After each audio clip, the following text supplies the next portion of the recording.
जी बिस्मिल्लाहिर्रहमानिर्रहीम अस्सलामु अलैकुम वरहमतुल्लाहि वबरकातुहू। आज एक नए सेशन के साथ आपकी खिदमत में हाज़िर हुए हैं। बेसिकली आज सेशन नहीं, एक अनाउंसमेंट है, एक ज़रूरी ऐलान है। इस वक्त पाकिस्तान में डेयरी सेक्टर जो है अल्लाह का शुक्र है बड़े ज़ोरों शोरों से जो है वो चल रहा है और बहुत सारे हमारे न्यू इन्वेस्टर, हमारे नए भाई, एक तो वो लोग हैं जो नए डेयरी में आ रहे हैं और कुछ ऐसे लोग हैं जो क्रॉस ब्रेड कैटल से मूव कर रहे हैं प्योर हॉल्स्टाइन फ्रीजियन पे। तो आज एक अनाउंसमेंट मैं करना चाह रहा हूँ क्योंकि ये जो शिपमेंट्स आती हैं पाकिस्तान में प्योर ब्रेड एनिमल्स की, ये अमूमी तौर पे दिसंबर, जनवरी, फरवरी, मार्च और अप्रैल इन महीनों में आती हैं और इनकी जो बुकिंग है एनिमल्स की ये आज से शुरू हो जाती है। तो जून, जुलाई, अगस्त, सितंबर, अक्टूबर के राउंड अबाउट जो है इनकी बुकिंग लोग करना शुरू कर देते हैं और जो एनिमल हैं फिर वो दिसंबर से ऑनवर्ड आना शुरू होते हैं। इस वक्त हमारी इतला के मुताबिक जो फ़िलहाल इंफॉर्मेशन है, एनिमल्स जो हैं वो सितंबर, अक्टूबर में पहला शिप पहुंच जाएगा, फ़िलहाल जो इंफॉर्मेशन है। तो मैं जो बात करना चाह रहा हूं, जो ऐलान ज़रूरी ऐलान करना चाह रहा हूं, क्योंकि इंडस्ट्री में बहुत सारे लोग न्यू हैं और बहुत सारी चीज़ें जो वो नहीं जानते, जो नया फार्मर है उस तक हक़ाइक़ पहुँचाना, सही इन्फॉर्मेशन पहुँचाना, यही हमारा चैनल इसीलिए हमने बनाया।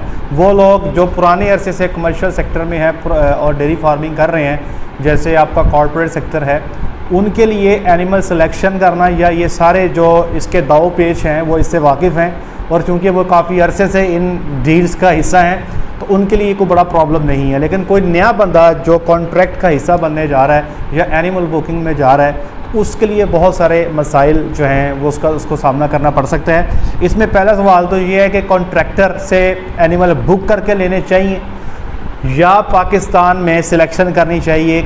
आया इंपोर्टेड एनिमल्स जो बाहर से थ्रू शिपमेंट आएंगे वो लेने चाहिए, या जो पाकिस्तान में जो जानवर पले हैं जैसे सफ़ायर डेयरी है, ईस्टर्न है, आपका नारा डेयरी फार्म है या आपका जेके डेयरी है, बहुत सारे सेटअप है जो एनिमल फ़रोख्त करते हैं, कौन सी ऐसा सेटअप है जहाँ से जानवर लेने चाहिए।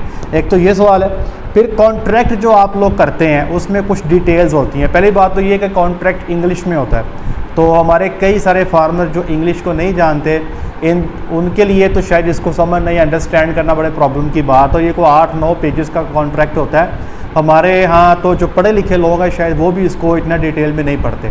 तो इसमें उम्र जानवर की कितनी होनी चाहिए, जानवर का स्ट्रक्चर कैसा होना चाहिए, कौन कौन से क्लेम्स आपने जिनकी पहले बात करनी है, थनों के बारे में क्या मामलात होंगे और जानवर के प्रेगनेंसी स्टेटस के बारे में क्या मामलात होंगे, किस रेट पे आप इनके साथ मामला तय करेंगे, क्लेम किस डॉलर के रेट पे होगा, इस पे क्या मामला आपका तय होगा।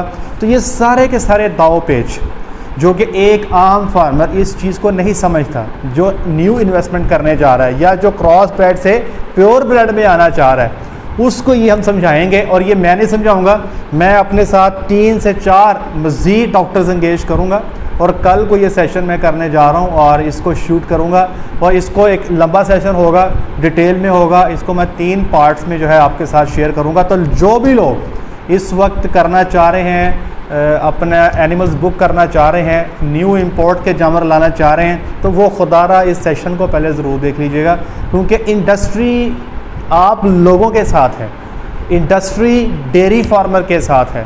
हमारे टीचर थे डॉक्टर मकबूल अहमद डोगर साहब, कई सारे लोग उनको जानते भी होंगे। वो हमें एक बात सिखाया करते थे कि मुर्गी नहीं खानी, मुर्गी का अंडा खाना है। तो अगर हम फार्मर को ही खा लेंगे तो फिर आप मेरी बात समझ रहे हैं। तो हम पूरी कोशिश करेंगे आपको बताने की कि आपने किस तरह मामलात को डील करना है और सारे कॉन्ट्रैक्ट के दाव पेच ये आपसे हम डिस्कस करेंगे। उसके बाद आपने फैसला करना है कि आपने मामलात को कैसे चलाना है।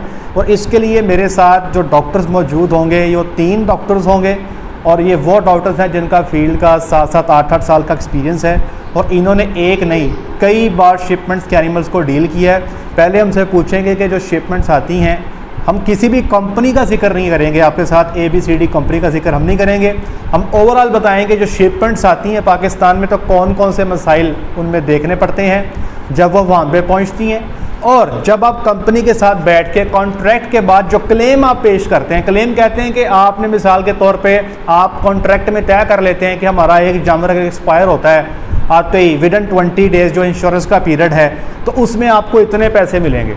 इसको हम क्लेम कहते हैं। कौन कौन से क्लेम किस किस पैसों पे होंगे, कैसे मामला तय होंगे, ये सारी डिटेल जो है हम खोल के आपके सामने रखेंगे।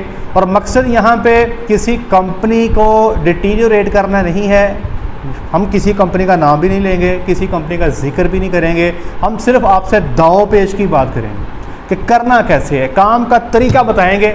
बाद में फ़ैसला आप लोगों ने खुद ही करना है, क्योंकि कई सारे फार्मर्स जो हैं वो नुकसान शुरू में ही कर लेते हैं जब जानवर पहुंचते हैं, क्योंकि उनको पता नहीं होता।